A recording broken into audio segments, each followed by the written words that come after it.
بسم اللہ الرحمن الرحیم الحمد للہ رب العالمین والصلاة والسلام علی سیدنا ونبینا وحبیبنا ومولانا محمد خاتم النبیین وامام المرسلین وعلی آلہ واصحابہ اجمعین وعلی کل من تبعہم بإحسان الی یوم الدین۔ اما بعد، حضرات علماء کرام، قائدین امت اور معزز حاضرین، السلام علیکم ورحمۃ اللہ وبرکاتہ۔ اللہ تبارک و تعالیٰ کا سب سے پہلے شکر ادا کرتا ہوں کہ اس نے ہم سب کو ایک چھت کے نیچے دین کے اہم مسائل پر متفقہ موقف پیش کرنے کا ایک بار پھر موقع عطا فرمایا۔ ہماری تاریخ اس بات کی گواہ ہے کہ جب کبھی ہمارے مختلف مکاتب فکر کی طرف سے اور دینی جماعتوں اور تنظیموں کی طرف سے کوئی متفقہ موقف پیش کیا گیا، اللہ تعالیٰ کے فضل و کرم سے اس کو قبولیت عامہ حاصل ہوئی۔ اس کا سب سے پہلا مظاہرہ سن 1951 میں جب پاکستان کے لیے دستور سازی کا مرحلہ درپیش تھا، تو اس موقع پر یہ کہا جاتا تھا کہ اسلام کا کوئی دستور متعین نہیں ہے۔ تو الحمدللہ اس وقت کے ہمارے اکابر علماء جمع ہوئے اور حضرت مولانا احتشام الحق صاحب تھانوی، میرے والد ماجد حضرت مولانا مفتی محمد شفیع صاحب، حضرت مولانا عبدالحامد بدایونی رحمۃ اللہ علیہم اجمعین، انہوں نے 33 علماء کا ایک اجتماع سن 1951 میں منعقد کیا اور 22 نکاتی دستور کے بنیادی مسائل اس میں طے کیے گئے، اور وہ آج تک ہمارے لیے مشعل راہ بنے ہوئے ہیں، اور آئندہ کے دستور سازی میں ان کا بڑا اہم کردار تھا۔ پھر جب دستور کی کچھ بنیادی باتیں حکومت کی طرف سے آئیں تو ایک بار پھر 33 علماء کرام کا اجتماع اسی طرح منعقد ہوا، اور اس میں زیر نظر دستور کے اوپر تبصرہ پیش کیا گیا، متفقہ تبصرہ پیش کیا گیا۔ اللہ نے اس کو بھی قبولیت عطا فرمائی، اور سن 1954 کے دستور میں وہ علماء کرام کی سفارشات کو شامل کیا گیا۔ سن 1973 میں جب دستور بننے کا مرحلہ آیا تو اس وقت بھی الحمدللہ تمام دینی حلقے، تمام مکاتب فکر کے حضرات علماء اور دینی تنظیمیں، حضرت مولانا مفتی محمود صاحب رحمۃ اللہ علیہ، حضرت مولانا شاہ احمد نورانی صاحب رحمۃ اللہ علیہ، اور دوسرے علماء کرام نے متفقہ طور پر دستور کے بارے میں ایک موقف اختیار کیا، اور اس کے نتیجے میں سن 1973 کا دستور منظور ہوا۔ بہرحال ضرورت اس بات کی ہمیشہ محسوس ہوتی ہے کہ جب بھی کوئی مسئلہ امت کو پیش آئے تو اگر تمام مکاتب فکر اور دینی تنظیمیں متفق ہو کر اس کے بارے میں کوئی موقف پیش کریں تو امت کو بھی یہ اطمینان حاصل ہوتا ہے، قوم کو بھی اطمینان حاصل ہوتا ہے کہ ہمارے رہنما الحمدللہ ایک موقف پر متفق ہیں۔ اور یہ ایک حقیقت ہے کہ ہزار اختلافات کا ڈھنڈورا پیٹا جائے، لیکن جو ملک کے بنیادی معاشی اور معاشرتی اور دینی مسائل ہیں، ان میں الحمدللہ تمام مکاتب فکر میں سے کسی کا اختلاف نہیں ہے۔ اسی کے لیے آج کا یہ اجتماع ان چند مسائل سے متعلق غور و فکر اور اس کے بارے میں متحدہ موقف اختیار کرنے کے لیے آپ حضرات کو اس میں زحمت دی گئی ہے۔ اس میں آپ اس وقت ہمارے سامنے کچھ مسائل تو ہم نے دعوت نامے میں ایجنڈے کے طور پر ذکر کر دیے تھے، لیکن جیسا اس میں بھی کہا گیا تھا کہ باہمی مشورے سے اس میں کچھ اضافہ ہو سکتا ہے، تو ایک بات جو سب کے نزدیک متفق علیہ ہے، جس میں کسی کا اختلاف بظاہر نہیں ہے، کہ سن 1973 کے آئین میں اسلام کو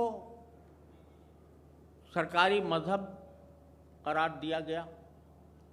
اور ساتھ ہی اس کی دفعہ 227 میں یہ قرار دیا گیا کہ ملک میں تمام قوانین کو اسلام کے سانچے میں ڈھالا جائے گا اور کوئی قانون قرآن و سنت کے خلاف نہیں بنایا جائے گا۔ اس غرض کے لیے اسلامی نظریاتی کونسل کی تشکیل کی گئی، اور وہ سال سے محنت کرنے کے بعد اس کی سفارشات قوانین کی تبدیلی کے سلسلے میں الماریوں میں پڑی ہوئی ہیں، اور دستور کے مطابق ان کو پارلیمنٹ میں پیش ہونا تھا، وہ پیش نہیں ہوئی۔ تو ایک تجویز یہ ہے کہ ہمارے اس اجتماع سے اس بات کا مطالبہ کیا جائے کہ ان سفارشات کو پارلیمنٹ پہ پیش کیا جائے اور ان کے مطابق قانون سازی کی جائے۔ یہ بات بھی آپ حضرات جانتے ہیں کہ وفاقی شرعی عدالت اور سپریم کورٹ کی شریعت اپیلیٹ بینچ اس کام کے لیے قائم کی گئی تھی کہ ہر شہری کو یہ بنیادی حق دیا گیا تھا کہ رائج شدہ قوانین میں جو قانون قرآن و سنت کے خلاف ہو اس کو ان عدالتوں میں چیلنج کیا جا سکتا، اور دستور میں یہ بات درج ہے کہ وفاقی شرعی عدالت کے اندر 3 علماء جج ہوں گے، لیکن سال سے یہ دستوری تقاضا یہ سرد خانے میں پڑا ہوا ہے، اور علماء کرام اس کے علماء کرام میں کہ ججوں کا کوئی تقرر اس دوران سال سے نہیں ہوا، اور اسی کا نتیجہ ہے کہ اس میں جو درخواستیں یا اپیلیں آنی چاہیے تھیں وہ اس وجہ سے مؤخر ہیں کہ علماء ججوں کا ہی فقدان۔ السلام علیکم۔ وعلیکم السلام۔ اہلا وسہلا۔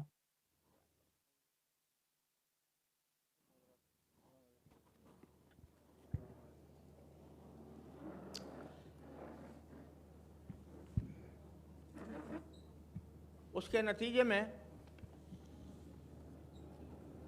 چونکہ ججوں میں علماء کرام شامل نہیں ہیں تو بعض اوقات غلط فیصلے بھی آ جاتے ہیں، اور چونکہ امت کا اس پر اعتماد نہیں علماء ججوں کے نہ ہونے کی وجہ سے، اس لیے اس میں درخواستوں کی بھی قلت ہے، جتنی درخواستیں ہونی چاہیے تھی اتنی درخواستیں موجود نہیں ہیں، اور وہ زیر التوا پڑی ہیں۔ تو ایک گزارش یہ ہے کہ اس اجتماع کی طرف سے یہ مطالبہ پیش کیا جائے کہ وفاقی شرعی عدالت میں آئین کے تقاضوں کے مطابق علماء مقرر کیے جائیں، اور شریعت اپیلیٹ بینچ میں بھی وہ علماء جن کی صلاحیت کا معیار آئین کے اندر موجود ہے اس کے مطابق ان کا تقرر کیا جائے۔ تیسری بات جو اس وقت پیش نظر ہے وہ یہ کہ 26ویں ترمیم آئین کے اندر جب ہوئی تو اس میں اللہ تعالیٰ کے فضل سے اور ماشاءاللہ ہمارے مولانا فضل الرحمان صاحب کی کاوش سے یہ اضافہ کیا گیا کہ ملک کو سودی معاملات سے 1 جنوری 2028 سے سود سے بالکل پاک کر دیا جائے گا۔ یہ ایک بہت ہی خوش آئند ترمیم تھی جس کا مدت سے انتظار بھی تھا، لیکن اس دوران ایسا معلوم ہوتا ہے کہ باقاعدہ سوچی سمجھی اسکیم کے تحت اس ترمیم کے تقاضوں کو سبوتاژ کرنے کی کوشش ہو رہی ہے۔ وزارت قانون کی طرف سے ایک خط لکھا گیا اور اس میں یہ تجویز پیش کی گئی کہ ان بینکوں کو اس ترمیم کے تقاضوں سے مستثنی رکھا جائے، یعنی ان کو سودی معاملات جاری رکھنے کی گنجائش دی جائے جس میں کسی غیر ملکی کی شیئر ہولڈنگ ہے۔ اس وقت صورتحال یہ ہے کہ بڑے بڑے بینک، حبیب بینک، یونائٹڈ بینک، مسلم کمرشل بینک اور بڑے بڑے جتنے بینک ہیں اس میں کچھ غیر ملکی شیئر ہولڈرز کی حصہ داری موجود ہے، اور اب اس وزارت قانون کی تجویز کے مطابق یہ بات موثوق ذرائع سے معلوم ہوئی ہے کہ ان تمام بینکوں کو سود کا نظام جاری رکھنے کے لیے ترمیم کے تقاضوں سے مستثنی کر دیا گیا ہے، جس کا معنی یہ ہے کہ 2029 سے جو سود کو ختم کرنے کا دستوری تقاضا تھا اس کو ان رکاوٹوں کی وجہ سے پامال کیا جا رہا ہے، اور عذر یہ پیش کیا جا رہا ہے کہ اس میں چونکہ غیر ملکی افراد کی شیئر ہولڈنگ ہے، لہذا اس ہمارے کچھ بین الاقوامی معاہدات کی وجہ سے ہم ان کو سود سے پاک نہیں کر سکتے۔ حالانکہ صورتحال یہ ہے کہ کوئی بھی غیر ملکی کمپنی یا تجارتی ادارہ جب کسی ملک میں قائم ہوتا ہے تو وہ اس ملک کے قوانین کا تابع ہوتا ہے، اور اس سے پہلے بھی غیر ملکی بینک وہ غیر سودی بینکاری کرتے رہے ہیں۔ اور دوسری بات یہ ہے، یہ ایک قانون کی مسلم حقیقت ہے جس پر سپریم کورٹ کے فیصلے موجود ہیں کہ جو بین الاقوامی معاہدات ہیں وہ جب تک پارلیمنٹ پہ پیش ہو کر قانون کا حصہ نہ بن جائیں اس وقت تک ان کو قانونی حیثیت نہیں دی جا سکتی۔ لہذا ان معاہدات کی بنیاد پر بڑے بڑے بینکوں کو، سارے بڑے بڑے بینکوں کو اس ترمیم کے تقاضوں سے مستثنی کرنا یہ اللہ اور اس کے رسول صلی اللہ علیہ وسلم کے ساتھ جنگ کے مرادف ہے۔ قرآن کریم نے سود نہ چھوڑنے پر جس جنگ کا اعلان کیا ہے اس کو دعوت دینے کے مرادف ہے۔ اس پر بھی آپ حضرات کو غور کرنا ہے، اس کے بارے میں کوئی مطالبہ پیش کرنا ہے۔ تیسری بات یہ کہ ابھی حال میں آئین میں 17ویں ترمیم کی گئی ہے، 27ویں ترمیم کی گئی ہے۔ اس ترمیم میں بہت سے امور متنازع ہیں، اور اس میں واقعہ یہ ہے کہ عدلیہ کی آزادی کے اوپر بھی اس سے قدغن عائد ہوتی ہے، لیکن جو سب سے زیادہ قرآن و سنت سے متصادم بات اس 27ویں ترمیم میں آئی ہے وہ یہ کہ صدر مملکت اور جو فوج کے جو اعزازی عہدے ہیں، فیلڈ مارشل اور جو 2 نئے عہدے پیدا کیے گئے ہیں، وہ ہر قسم کی تعزیری قانون کے تحت، کسی بھی فوجداری قانون کے تحت ان کو تا حیات ان پر کوئی مقدمہ نہیں قائم ہو سکتا، اور نہ ان کے اوپر کوئی کارروائی ہو سکتی ہے۔ یہ ایک ایسا اقدام ہے جس کی کوئی نظیر کم از کم میرے علم میں دساتیر عالم میں نہیں ہے۔ ہوتا یہ ہے کہ جو صدر مملکت کو تحفظ دیا گیا ہمارے سن 1973 کے آئین میں، وہ بھی ہمارے نظر میں قابل اعتراض تھا، اور ہمارا اعتراض قابل اعتراض ریکارڈ پر ہے. لیکن اس میں بھی یہ ہوتا تھا کہ اگر صدارت کے دوران کوئی تعزیری مقدمہ جاری ہو تو اس کو اس کے مدت صدارت کے دوران اس پر مقدمہ نہیں چلتا تھا، لیکن گواہیاں سب بلاک کر لی جاتی تھیں، اور اگر وہ جب وہ صدارت سے معزول ہو تو پھر اس کے اوپر مقدمہ چلایا جا سکتا تھا، اور یہی ساری دنیا میں ہوتا ہے. لیکن ہماری اس 27ویں ترمیم میں تا حیات اس کو استثناء دے دیا گیا ہے. یہ قرآن کریم کی آیات کریمہ، خلفائے راشدین کے عمل، خود نبی کریم سرور دو عالم صلی اللہ علیہ وسلم کے عمل، اور اسلامی تعلیمات اور عدل و انصاف، ہر اعتبار سے یہ صورتحال انتہائی افسوسناک ہے. اس پر بھی آپ حضرات کو کوئی مطالبہ پیش کرنا چاہیے. اسی طرح ابھی کچھ عرصے پہلے ایک قانون منظور ہوا ہے جو ابھی فی الحال اسلام آباد کی حد تک نافذ ہے کہ 18 سال سے کم عمر کی شادی قابل سزا جرم ہے، اور اس میں نکاح کرنے والے کو،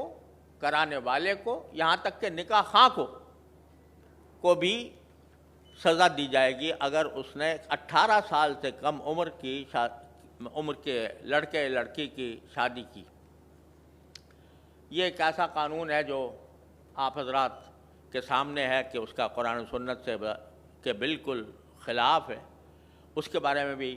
کوئی متحدہ موقف اختیار کرنا ضروری ہے. اسی طرح آپ حضرات نے سنا ہوگا کہ ٹرانسجنڈر ایکٹ 2018 میں نافذ ہوا تھا. یہاں تھوڑی سی وضاحت اس لیے کر دوں کہ بعض اوقات ٹرانسجنڈر کا جو لفظ ہے اس سے بعض لوگ یہ سمجھتے ہیں کہ یہ خنثی کا مرادف ہے، حالانکہ یہ ایک نئی اصطلاح ہے جو مغرب کے لوگوں نے گھڑی ہے، اور اس کا خنثی سے کوئی تعلق نہیں ہے. اس کا مطلب یہ ہے کہ ہر انسان اس بات کے لیے آزاد ہے کہ وہ اپنے آپ کو مذکر سمجھے یا مؤنث سمجھے. تخلیقی اعتبار سے وہ کچھ بھی ہو، لیکن وہ اگر ایک بظاہر مذکر ہے اور وہ اپنے آپ کو یہ کہے کہ میں تو مؤنث ہوں تو اس کو یہ اختیار حاصل ہے. اور مغربی دنیا میں انسان کی بہت سی صنفیں بنا دی گئی ہیں جو LGBTQ کے نام سے مشہور ہیں. اس قانون کو 2018 میں منظور کیا گیا تھا، اور وفاقی شرعی عدالت نے اس کو اسلام کے خلاف قرار دیا، لیکن حکومت نے اس کے خلاف اپیل دائر کر دی، اور وہ اپیل ابھی تک پینڈنگ ہے، سپریم کورٹ کے چیئر بینچ میں. البتہ یہ سننے میں آیا ہے کہ سینٹ کی کوئی کمیٹی اس کی عمدہ ترمیم پر غور کر رہی ہے. لیکن اگر ٹرانسجنڈر ایکٹ کو ہمارے اوپر مسلط کیا جاتا ہے تو اس کا مطلب یہ ہے کہ ہم جنس پرستی کا دروازہ کھول رہے ہیں. لہذا اس بارے میں بھی آپ سب حضرات کو ایک متحدہ موقف اختیار کرنا ہے. ایک بات یہ ہے کہ